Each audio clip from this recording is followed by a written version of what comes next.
guys, welcome to Filmland, the show dedicated to learning use of filmmaking and learning good.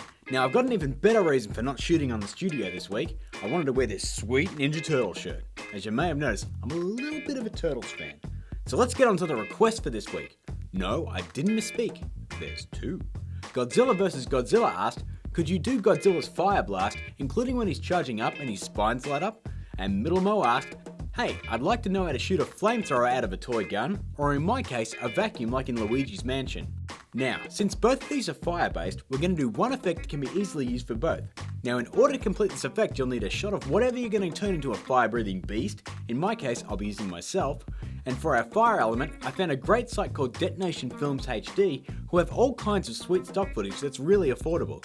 I picked up this flamethrower pack for this tutorial for 18 bucks. Now that's awesome. So check them out, the link is in the description below. If you can, go for the HD Flamethrower 01 pack, as it eliminates the smoke entirely. I bought a different pack that contains smoke by accident, so don't do that. Unless you want smoke, then go nuts. We'll also be using Video Copilot's Color Vibrance plugin to enhance our fire. Download link is in the description. Don't worry, it's free. Now that we've got all that, let's get to work. Alright, you know where we are and you know what we're doing, so let's get to it. Here, I've cut my footage and dropped it into a comp. As you can see, I'm either burping or pretending to breathe fire. The first thing we're going to do is split up our clip into 3 sections. Scrub forward until you start your fire breathing, hit Ctrl-Shift-D, and then scrub to the point where you're almost about to close your mouth, and then hit Ctrl-Shift-D again. We now have a cut of our entire breath, because now we're going to track it. Let's head up to Layer and add a null object first. From there, head over to Tracker, and then let's click Track Motion. Now we want to track as close to the mouth as possible, so I'm going to pick this spot here. Find a spot that works for you. We'll then hit the play button, and hopefully we'll get a good track. If you don't, reset and find a better spot. Now that our track is done, we'll hit Edit Target, select our null, hit Apply and OK. We're now going to apply a motion mask to our face, just like in the Battletoads episode. Haven't seen it?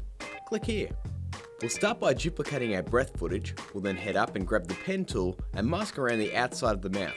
The idea here is to create a mask to make it look like the fire is actually coming out of your mouth. Once that's done, we'll head up to Layer, add a new black solid. Let's copy that mask off our old footage and apply it to the solid. We'll then delete it from the footage layer. Now that that's done, let's duplicate the null and then grab the footage, solid and null, hit Ctrl-Shift-C to pre-compose them, hit OK, and let's make some adjustments. First, let's parent the solid to our null. Next, we're going to pre-compose that solid again, hit OK, and then change the transfer mode to Stencil Alpha. We now have our motion mask. Now remember, if you want to put the fire further back in the mouth or scale it up a little bit, just make sure this mask is big enough to hide it. Let's head back to our original comp and add our fire element below our pre-comp.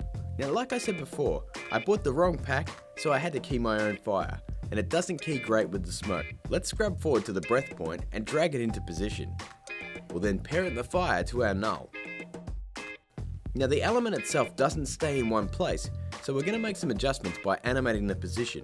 Hit P on the keyboard and hit that stopwatch. I'm going to use the top of my tongue as a reference point.